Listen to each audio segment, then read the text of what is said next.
বাজান তোমার চরণ দাসী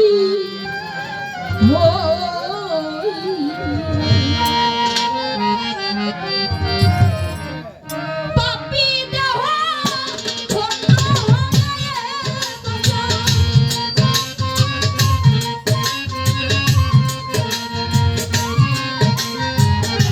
পাপী দেহ ধন্য হবে আরে অদরতি তোমার পরশ পাইয়া যে দয়াল চায় থাকবো তোমার চরণ দাসী জনমে জনমের ভালোবাসা থাকবো তোমার চরণ দাসী হইয়া।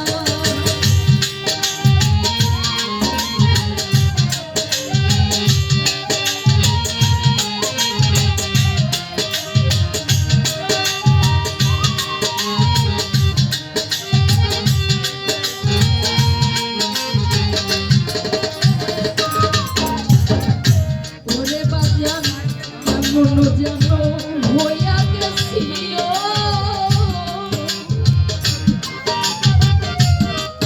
তোমার রূপে নয়ন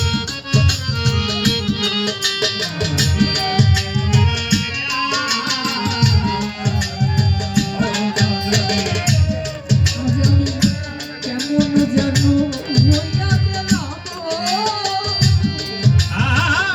ওরে তোমার রূপে নয়ন দিয়ে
উপস্থিত আছি। একজন মানুষও বলতে পারবে না যে আমি সুখে আছি। কেউ কোনো দিক দিয়ে না কোনো দিক দিয়ে কষ্টে থাকে। হয়তো বা দুনিয়াতে কেউ তার বাবাকে হারিয়ে, মাকে হারিয়ে, বোনকে হারিয়ে, যে যাকে যেভাবে ভালোবাসে সেই ভালোবাসার স্থানে রাখে, ওই স্থানটা যখন শূন্য হয়ে যায় তখন হারানোর যে কি যন্ত্রণা সে ব্যতীত আর কেউ বুঝতে পারে না। ঠিক আমি যখন অনেক ছোট গান শিখি, আমার দাদাগুলো হরজকেন্দ্র সাইজি তার দরবারে আমার প্রথম গান করা এবং আমার জীবনের প্রথম গান আমি ওখানে করেছিলাম। আমার গান শুনে আমার দাদাগুরু দৌড়ে এসে আমাকে বুকে জড়িয়ে ধরে অনেকগুলো টাকা উপহার করেছিল। সেখান থেকে আমার গান শেখাটা। তারপরে বাবা জিন্দানির দরবারে গিয়ে ওখানে গান করে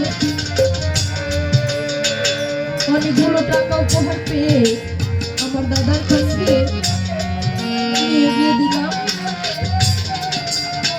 সেই দিন সেই দরদি আমাকে বুকে জড়িয়ে ধরে কত যত্ন করে আদর করে বুকে জড়িয়ে দিল। আজ সেই জায়গা সবকিছু একই রকম আছে, কিন্তু আমার সেই দরদি নাই। আসলে যারা হারায় তারাই বোঝে হারানোর যন্ত্রণাটা কি। আজকে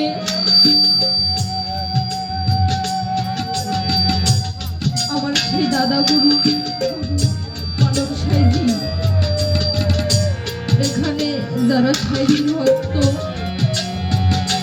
সেই দয়াল চাঁদকে হারিয়ে বুকের মাঝে কতটা যন্ত্রণা ব্যথা নিয়ে যে আছে তারা ব্যতীত কেউ বুঝতে পারে না।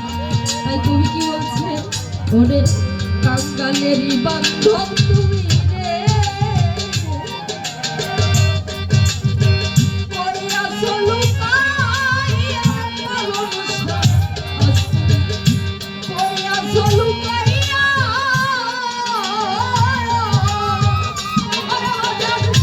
আমি আমার দিদি কাছে রাখি।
যদি কথা ভাবে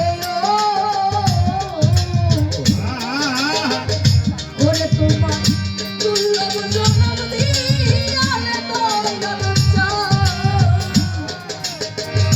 দুর্লভ জন্ম দিয়া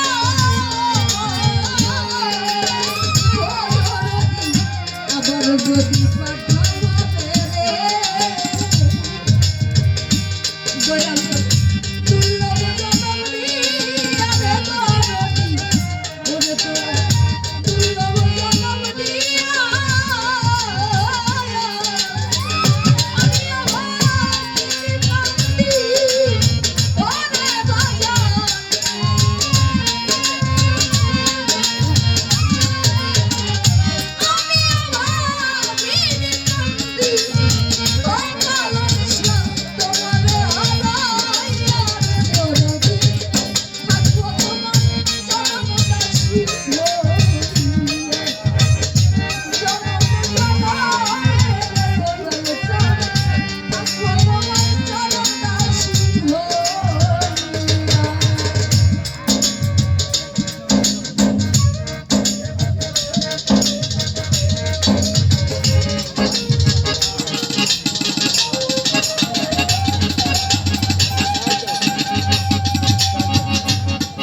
টগর কেমন যেন হইয়া গেছে ওরে তোমার রূপে নয়ন দিয়া রে দরদি ওরে তোমার রূপে নয়ন দিয়া